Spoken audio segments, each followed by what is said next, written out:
കോൺഗ്രസിന്റെ രണ്ടാം ഘട്ട സ്ഥാനാർത്ഥി പട്ടിക പ്രഖ്യാപിച്ചിരിക്കുകയാണ്. കെ സുധാകരനെയും എൽദോസ് കുന്നപ്പിള്ളിയെയും വെട്ടി കണ്ണൂരിൽ ടി.ഒ. മോഹനനും പെരുമ്പാവൂരിൽ മനോജ് മുത്തേടനും സ്ഥാനാർത്ഥികളാകും. തൃക്കരിപ്പൂർ സന്ദീപ് വാര്യരും നേമത്ത് കെ.എസ്. ശബരിനാഥും മത്സരിക്കും.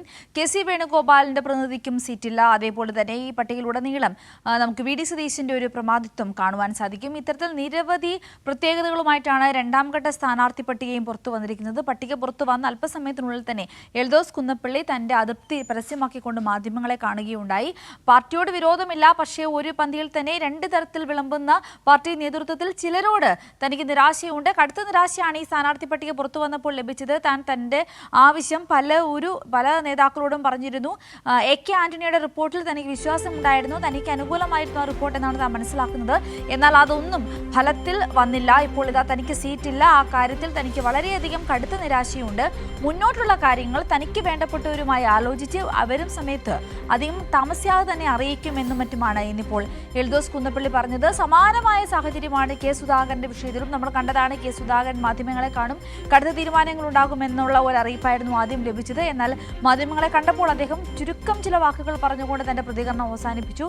പാർട്ടിക്ക് അതീതനല്ല, പാർട്ടിയോടൊപ്പം തന്നെയാണ് എന്നാണ് അദ്ദേഹം പറഞ്ഞത്. സ്വതന്ത്രനായി മത്സരിക്കാനില്ല എന്നും കെ സുധാകരൻ പറയുകയുണ്ടായി. ഇപ്പോൾ ഇതാ നമുക്ക് വീണ്ടും വിഷ്ണു തരൂരിലേക്ക് പോകാം. വിഷ്ണു, ഈ രണ്ടാം ഘട്ട സ്ഥാനാർത്ഥി പട്ടികയിൽ ഏറ്റവും വലിയ അതൃപ്തിയുള്ളത് കെ സുധാകരൻ, എൽദോസ് കുന്നപ്പിള്ളി, ദീപ്തി മേരി വർഗീസ്, ആ ഒരു നീണ്ട ലിസ്റ്റ് നീണ്ടുകൊണ്ടേയിരിക്കുന്നു. പ്രതീക്ഷിച്ച ആർക്കും സീറ്റില്ല.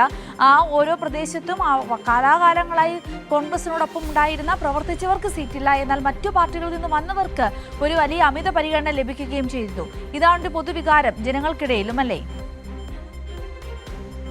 സിന്ധൂരി തീർച്ചയായിട്ടും അത്തരത്തിൽ തന്നെയാണ്. കാരണം ഈ ഒരു സ്ഥാനാർത്ഥി പട്ടികയ്ക്കെതിരെ വലിയ പ്രതിഷേധം തന്നെയാണ് നിലനിൽക്കുന്നത്. കാരണം കണ്ണൂരിൽ കെ സുധാകരന് സീറ്റ് നൽകുന്നില്ല. കെ സുധാകരന്റെ നോമിനിയായിട്ടുള്ള റിജിൽ മാർക്കുറ്റിക്കും സീറ്റ് നൽകുന്നില്ല. പകരം ടി.ഒ. മോഹനാണ് കണ്ണൂരിൽ സീറ്റ് നൽകുന്നത്. കൊച്ചിയിലേക്ക് എത്തുമ്പോൾ കെ.സി. വേണുഗോപാലിന്റെ നോമിനിയായിട്ടുള്ള ദീപ്തി മേരി വർഗീസിന് സീറ്റ് നൽകുന്നില്ല. പകരം വി.ഡി. സതീശന്റെ നോമിനിയായിട്ടുള്ള മുഹമ്മദ് ഷിയാസിനാണ് അവിടെ സീറ്റ് നൽകുന്നത്. അതോടൊപ്പം തന്നെയാണ് തൃക്കരിപ്പൂർ മണ്ഡലത്തിലേക്ക് എത്തിക്കഴിഞ്ഞാൽ തൃക്കരിപ്പൂരിൽ സന്ദീപ് വാര്യരെയാണ് സ്ഥാനാർത്ഥിയായി ഇപ്പോൾ പ്രഖ്യാപിച്ചിരിക്കുന്നത്. സന്ദീപ് വാര്യരെ സ്ഥാനാർത്ഥിയാക്കുന്നതിനെതിരെ വലിയ പ്രതിഷേധം തന്നെയാണ് തൃക്കരിപ്പൂരിലെ കോൺഗ്രസ് പ്രവർത്തകർക്കിടയിലുള്ളത്. ഇത്തരത്തിൽ സ്ഥാനാർത്ഥികളെ കെട്ടിയിറക്കുന്നത് അനുവദിക്കാൻ കഴിയില്ല എന്ന് തന്നെയായിരുന്നു പറഞ്ഞിരുന്നത്. അപ്പോൾ അത്തരത്തിൽ ഈ കെട്ടിയിറക്കുന്ന സ്ഥാനാർത്ഥികൾക്കെതിരെ അടക്കം വലിയ പ്രതിഷേധങ്ങൾ തന്നെയാണ് വിവിധ ഇടങ്ങളിൽ ഇപ്പോഴും നിലനിൽക്കുന്നത്. ഈ തർക്കങ്ങളെ തുടർന്ന് തന്നെയാണ് രണ്ടാം ഘട്ട സ്ഥാനാർത്ഥി പട്ടിക പ്രഖ്യാപിക്കാൻ കോൺഗ്രസിന് ഇത്രത്തോളം വലിയൊരു കാലതാമസം എന്തായാലും ഉണ്ടായിട്ടുള്ളത്. സിന്ധൂരി,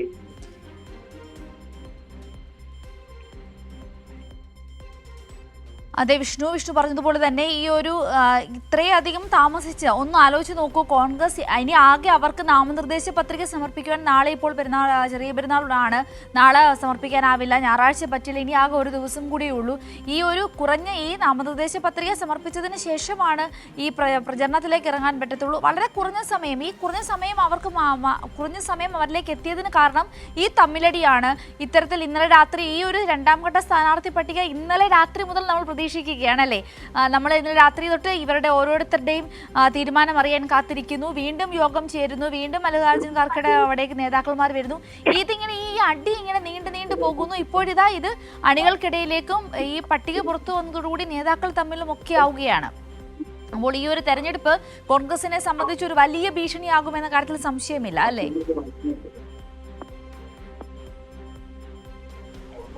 തീർച്ചയായിട്ടും അത്തരത്തിൽ തന്നെയാണ് കോൺഗ്രസിനെ സംബന്ധിച്ച് ഈ തെരഞ്ഞെടുപ്പ് വലിയ പ്രതിസന്ധി തന്നെയാണ് നേരിടുന്നത്. കാരണം ആദ്യഘട്ട സ്ഥാനാർത്ഥി പട്ടിക മുതൽ വലിയ പ്രതിഷേധങ്ങൾ തന്നെയാണ് വിവിധ മണ്ഡലങ്ങളിൽ ഉയർന്നു വരുന്നത്. ആദ്യഘട്ടത്തിൽ 55 സ്ഥാനാർത്ഥികളെയാണ് പ്രഖ്യാപിച്ചത്. അതിൽ തന്നെ വിവിധ മണ്ഡലങ്ങളിൽ വലിയ തരത്തിലുള്ള പ്രതിഷേധങ്ങളൊക്കെ തന്നെ ഉയർന്നു വന്നിരുന്നു.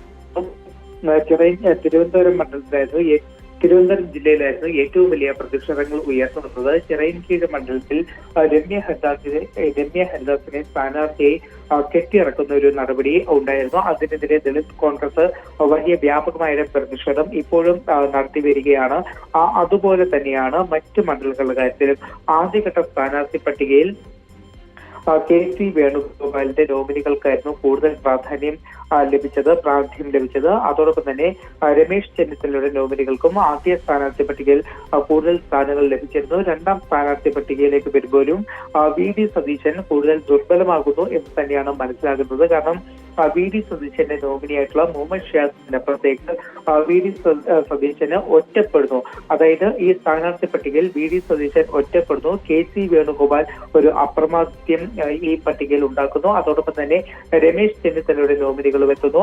പക്ഷേ VD സതീശന്റെ നോമിനികൾക്ക് സീറ്റുകൾ ലഭിക്കുന്നില്ല. VD സതീശൻ ഒറ്റപ്പെടുന്ന സാഹചര്യം തന്നെയാണ് എന്തായാലും നമുക്ക് ഈ ഒരു സ്ഥാനാർത്ഥി പട്ടികയിൽ കാണാൻ കഴിയുന്നത്. എന്തായാലും അടുത്ത ദിവസങ്ങളിൽ പ്രചരണം അടക്കം നടക്കുമ്പോൾ ഇനി ഏതൊക്കെ തരത്തിലുള്ള പ്രതിഷേധം ഉയർന്നു വരുമെന്നുള്ളതും വളരെ പ്രധാനമാണ്. കാരണം കണ്ണൂരിൽ സുധാകരന് സീറ്റ് നിഷേധിക്കപ്പെട്ടതിൽ വലിയ പ്രതിഷേധം ഇപ്പോൾ തന്നെ കണ്ണൂരിൽ നടക്കുന്നുണ്ട്. എൽദോസ് കുന്നപ്പള്ളിക്ക് പെരുമ്പാവൂരിൽ സീറ്റ് നിഷേധിച്ചതിൽ അവിടെയും വലിയ പ്രതിഷേധം നടക്കുന്നുണ്ട്. ഇനിയൊരു പക്ഷേ എൽദോസ് കുന്നപ്പള്ളി ഇപ്പോൾ തന്നെ എൽദോസ് കുന്നപ്പള്ളിയുടെ അതിർത്തി പരസ്യമാക്കിയിട്ടുണ്ട്. എൽദോസ് കുന്നപ്പള്ളി ഇനി ഒരു പക്ഷേ സ്വതന്ത്ര സ്ഥാനാർത്ഥിയായി മത്സരിക്കുന്ന ഒരു സാഹചര്യം ഉണ്ടായിക്കഴിഞ്ഞാൽ മനോജ് മുത്തേടത്തിന് ജയിക്കുക എന്നത് കുറച്ച് വളരെയധികം ബുദ്ധിമുട്ടേറിയ ഒരു കാര്യം തന്നെയായിരിക്കും. അപ്പോൾ അത്തരത്തിൽ കോൺഗ്രസിന്റെ സ്ഥാനാർത്ഥി പട്ടികയിൽ അടിമുടി തർക്കങ്ങൾ തന്നെയാണുള്ളത്. ശരി വിഷ്ണു.